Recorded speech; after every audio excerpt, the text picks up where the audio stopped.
Hi, my name is Emma Saltzman, and today I will be informing my audience about the importance of sleep. So I hope by the end of my presentation, my audience knows how important it is to get good sleep.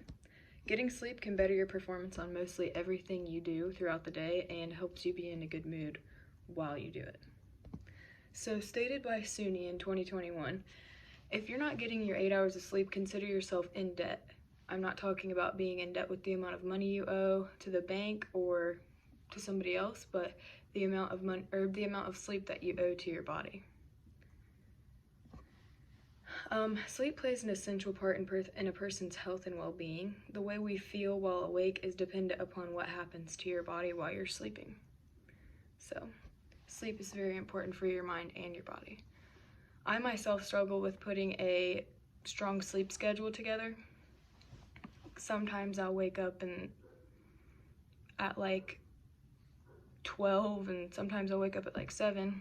Sometimes I'll go to bed at like 12, and sometimes I go to bed at like 2 a.m. So I really struggle with that sometimes. Another thing stated by SUNY in 2021 is that there are many things you can do to improve your sleep throughout the night. Some things to improve your sleep are monitoring your intake of caffeine throughout the day, disconnecting from all electronic devices 30 minutes before you go to bed, and practicing a relaxing bed routine. So, limit your caffeine intake during the day and make sure you drink it hours before you go to bed.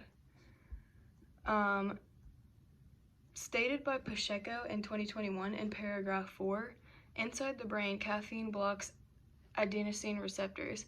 Adenosine is a sleep-promoting chemical that is produced in the brain during our waking hours, normally builds up in the brain the longer we're awake. So the more it builds up, the sleepier we become, and when caffeine blocks this process, we remain very alert. So if you have a caffeinated drink or snack before bed, then it's going to block that process for your brain. Now that we have learned about the caffeine intake before bed, let's make sure we also disconnect from electronics as well. So studies have shown that not using electronics at least 30 minutes before bed can help you sleep throughout the night.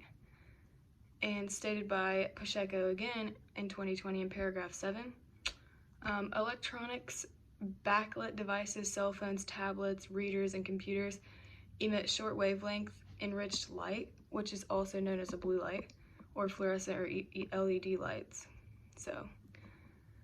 Which these have been shown to delay the natural production of melatonin in the evening and decrease the feeling of sleepiness.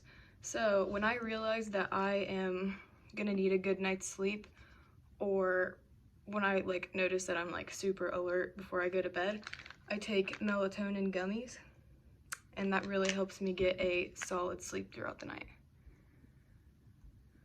So now that we have those two helpful tips, we need a relaxing bedtime routine.